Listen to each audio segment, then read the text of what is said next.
తులారాశి వారికి ఈ వారం చాలా వరకు అనుకూలంగా ఉంది. వ్యాపారరీత్యా మంచి కలిసిపాడుదనంగా ఉంటుంది. విదేశీ సంబంధించిన వ్యవహారాలు సానుకూలపడతాయి. వృత్తి ఉద్యోగంలో మంచి మార్పులు చోటు చేసుకుంటాయి.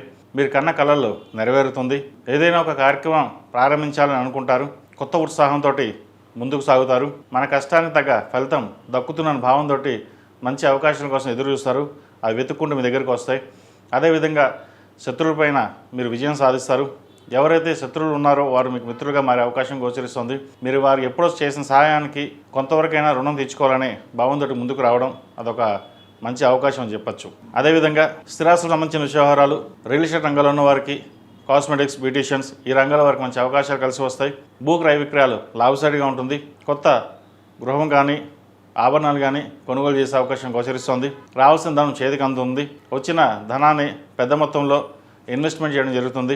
సహోదరి సహోదరు మధ్య మంచి బాంధవ్యం ఏర్పడుతుంది. తల్లిదండ్రుల సహకారం మీకు ఎల్లవెల్లా లాభిస్తాయి. వారి సహకారంతో మరింత ముందుకు వెళ్ళే అవకాశం గోచరిస్తోంది. జీవిత భాగస్వామి సలహాలు సూచనలు మీకు ఎంతో మేలు చేస్తుంది.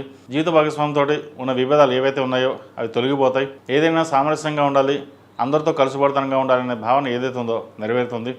విద్యార్థులకు విద్య పట్ల ఆసక్తి తగ్గుతుంది, శ్రద్ధ తగ్గుతుంది. అయితే పట్టుదలతో ముందుకు వెళ్తేనే విజయప్రాప్తి అన్న పదాన్ని గుర్తుపెట్టుకోండి. చదువు మీద నెగ్లెక్ట్ చేయకుండా జాస్ పెట్టినట్లయితే మరిన్ని భవిష్యత్తు బాగుంటుంది.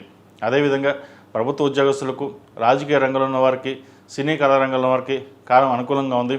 చిరుస్థాయి వ్యాపారస్తులు కూడా ఈ వారం చాలా వరకు అనుకూలంగా ఉంటుంది. ఏదైనా ఒక కార్యక్రమాన్ని ప్రారంభించి నలుగురిలో గుర్తింపు తెచ్చుకోవాలనే భావన ఎక్కువగా ఉంటుంది.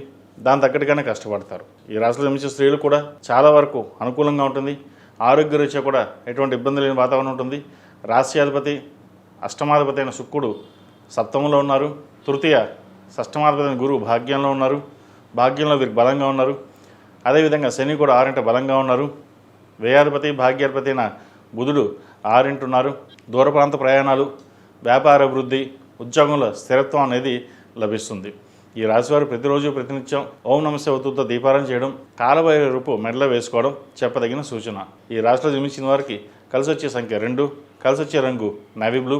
ఏదైనా పని మీద బయటికి వెళ్ళినప్పుడు సోమవారం కానీ గురువారం అడిగిన వెళ్ళండి, మంచి ఫలితాలు సంప్రాప్తిస్తాయి. ఈ పూజస్టోర్.in పసుపు కుంకుమ నుంచి దేవత విగ్రహాల దాకా అన్ని రకాల పూజలు, వ్రతాలు, గృహప్రవేశం, హోమాది శుభకార్యాలకు కావలసిన పూజా సామాగ్రి అంతా ఒక్కొక్క క్లిక్ తోనే మీ ఇంటి వద్దనే పొందండి. ఈ పూజస్టోర్.in